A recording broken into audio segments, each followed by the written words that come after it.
కొన్ని రోజులుగా దేశవ్యాప్తంగా ఎక్కడ చూసినా మెస్సీ మెస్సీ మెస్సీ జపమే వినిపిస్తోంది. ఫుట్బాల్ ప్రేమికులు ఎంతో మెచ్చే మెస్సీని చూడటానికి సిద్ధమయ్యారు.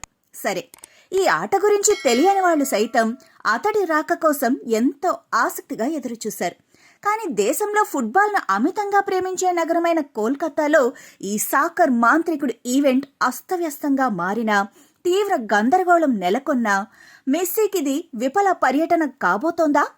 తర్వాత కార్యక్రమాలు షెడ్యూల్ ప్రకారం కొనసాగుతాయా అని ఒక్కొక్కరిలో ఎన్నో అనుమానాలు రేకెత్తుతున్నాయి. కానీ ఉదయం కోల్కతా నేర్పిన పాఠంతో రాత్రి మెస్సీ ఈవెంట్ను పకడ్బందీగా నిర్వహించిన సాకర్ ప్రియులకు ఆనందాన్ని నింపారు హైదరాబాద్ పోలీసులు. మెస్సీ ఈవెంట్ సాగుతున్నంతసేపు ఉప్పల్ స్టేడియం ఉర్రూతలూగిపోయింది. 40,000 మంది అభిమానులు ఉప్పొంగిపోయారు. ముఖ్యమంత్రి రేవంత్ రెడ్డితో అర్జెంటీనా దిగ్గజం మెస్సీ ఆడిన సరదా ఆట కావలసినంత కిక్కిచ్చింది. ఆట మాత్రమే కాక మెస్సీ ప్రతి అడుగు స్టేడియాన్ని హోరెత్తించింది.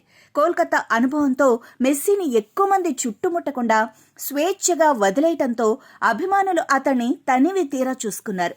హైదరాబాద్ ఈవెంట్లో ఏ గందరగోళం లేకుండా ప్రశాంతంగా ఉత్సాహభరితంగా సాగటంతో మెస్సీ సైతం ఎంతో హుషారుగా కనిపించాడు. తనపై ఇంతటి ప్రేమను చూపిస్తున్న భారత అభిమానులకు కృతజ్ఞతలు తెలిపాడు.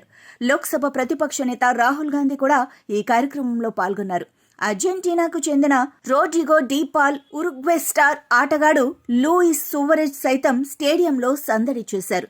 దేశంలో ఫుట్బాల్కు అత్యంత ఆదరణ ఉన్న ప్రాంతం కోల్కతా. అక్కడి నుంచే 3 రోజుల భారత పర్యటనను మొదలు పెట్టాలని మెస్సీ బృందం నిర్ణయించుకుంది. దీంతో ఆరంభమే అదిరిపోతుందని అంతా అనుకున్నారు. కానీ అనూహ్యంగా సాల్ట్ లేక్ స్టేడియంలో మెస్సీ ఈవెంట్ గందరగోళంగా ముగిసింది. ₹1,000 ఖర్చు చేసి టికెట్లు కొన్న అభిమానులకు సరిగా మెస్సీ దర్శనం కూడా కాలేదు.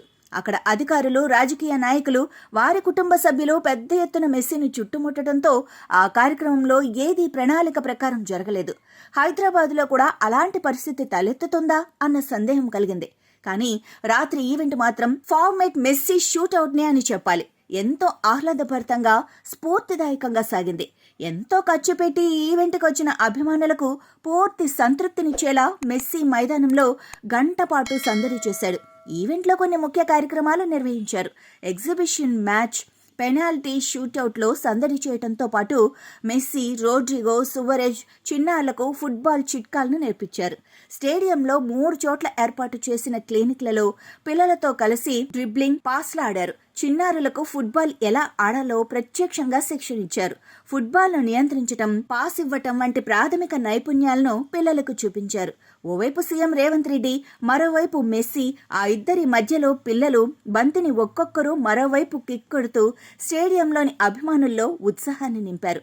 చిన్నారులతో కలిసి మైదానంలో కొన్ని నిమిషాల పాటు ఫుట్బాల్ ఆడిన మెస్సీ వారికి సూచనలిచ్చారు. ఫుట్బాల్ దిగ్గజం ఇచ్చిన సూచనలతో పిల్లల్లో ఉత్సాహం రెట్టింపైంది.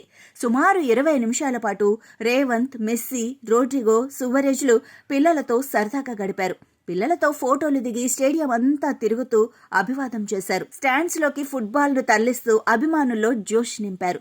అర్జెంటీనా దిగ్గజ ఫుట్బాల్ ఆటగాడు లియోనెల్ మెస్సీని చూడాలని 1,000 మంది అభిమానులు ఉప్పల్ స్టేడియానికి తరలివచ్చారు. కానీ కొంతమంది చిన్నారులకు అతడితో ఆడే అవకాశం కూడా దక్కింది. వారిలో ఈనాడు లక్ష్య క్రీడాకారిణి అమూల్యానందని కూడా ఉంది. శనివారం ఉప్పల్ స్టేడియంలో మెస్సీ జట్టుతో జరిగిన స్నేహపూర్వక మ్యాచ్లో సీఎం రేవంత్ రెడ్డి సారథ్యంలోని సింగరేణి ఆర్ఆర్ జట్టుకు నందిని ప్రాతినిధ్యం వహించింది.